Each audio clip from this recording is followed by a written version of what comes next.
Summer Showdown is now behind us, in which now we look towards the final tournament for the actual playoffs, that being the Countdown Cup. We see the hero bands return, and those hero bands happen to be Echo, Ashe, Sigma, and Lucio.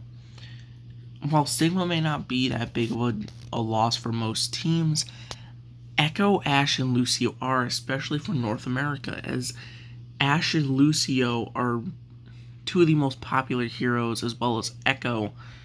And now that like a Pharah ball comp is kind of like the meta right now, losing Ashe is huge for most teams, because now there really isn't that well of a counter for Pharah unless you play Widowmaker or McCree, which even then McCree is a bit harder because you don't have the range, and Widow is harder because Pharah, especially in this composition that is being ran with her, she's definitely not something that you can take at a long range.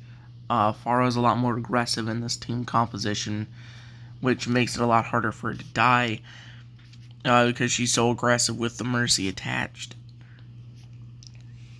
And I think that the Countdown Cup is going to be something interesting and very different from what we have been accustomed to.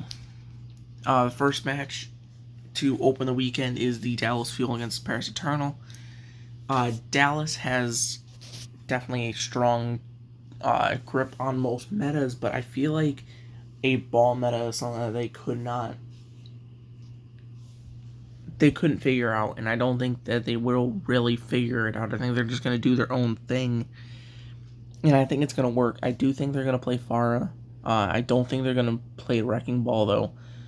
Fearless may play ball a little bit, but I don't see them going full in with this Pharah Sombra ball, like, dive composition, like the East region has been using.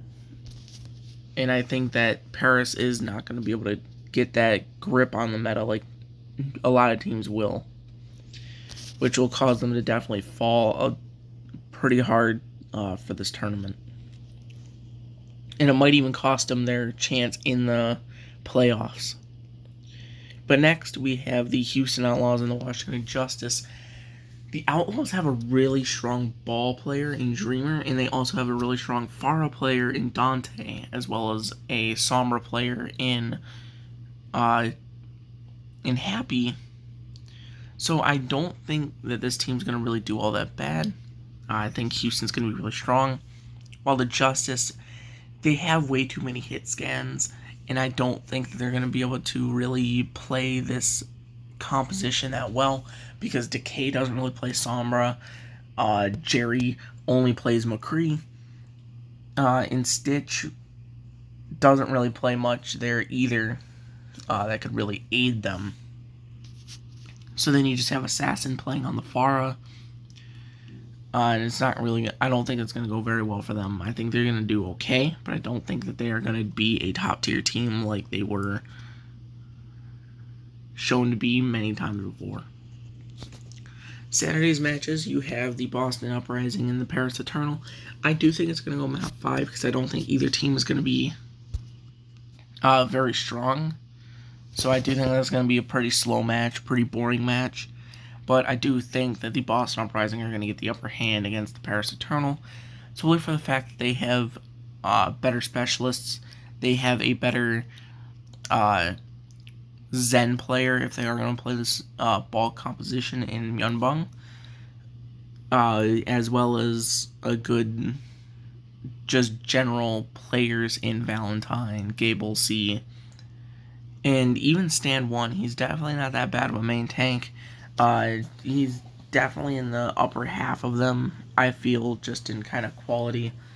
But really throughout the matches, you really haven't been able to see how good Stand 1 could be. And I think that this is going to really show how much he's improved since his days on the Shanghai Dragons from last season. The Rain and the Gladiators. I'm actually going to make this a 3-1, because Atlanta is only going to be able to play this original Reinhardt Rush composition. But the issue then becomes, how are you going to replace Echo in that comp? How are you going to replace Ashe in that comp? Which I do think they're probably going to play either McCree Tracer or maybe even Maycree.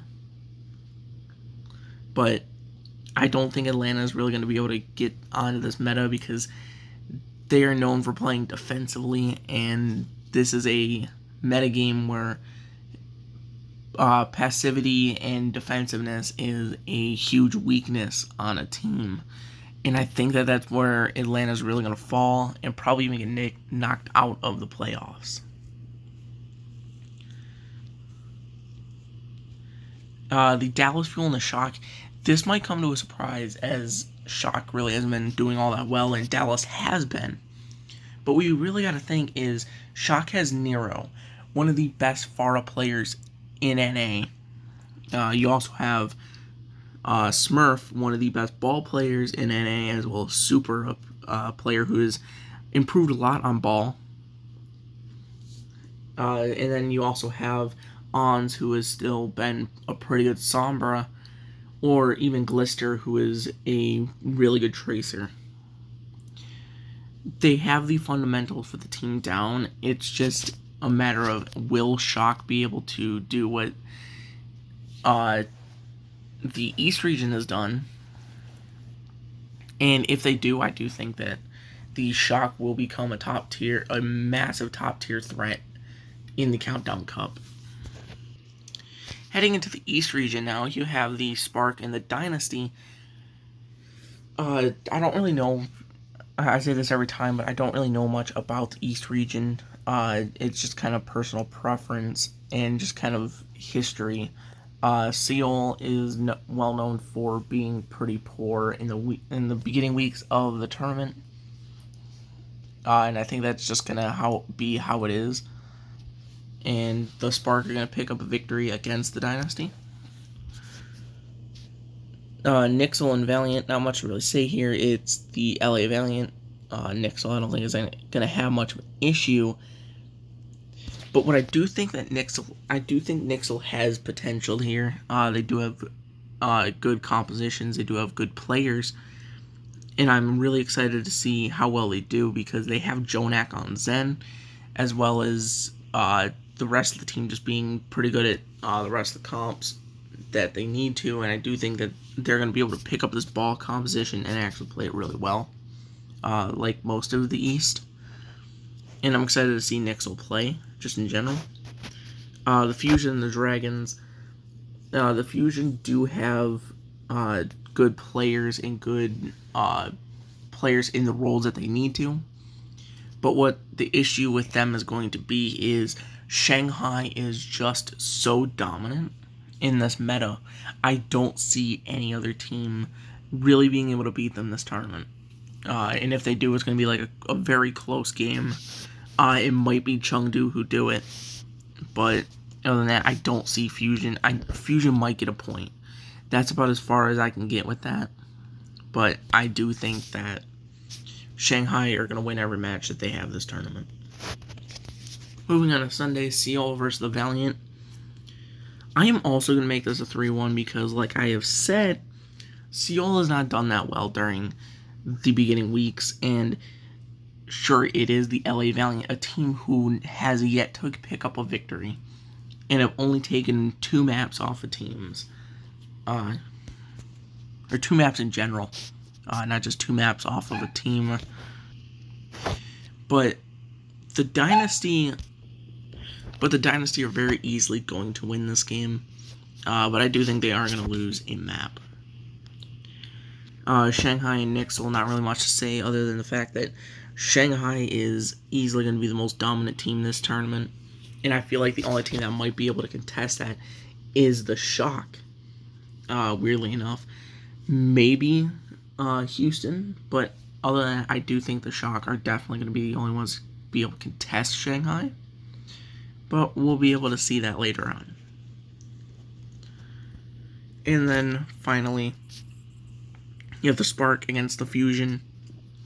Fusion does have a good Pharah player in EQO, as well as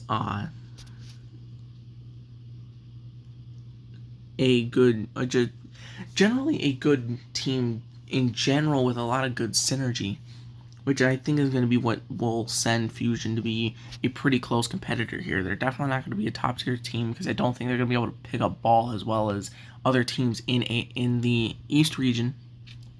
But I do see them being a pretty decent team, and I'm excited to see where Fusion go for this tournament.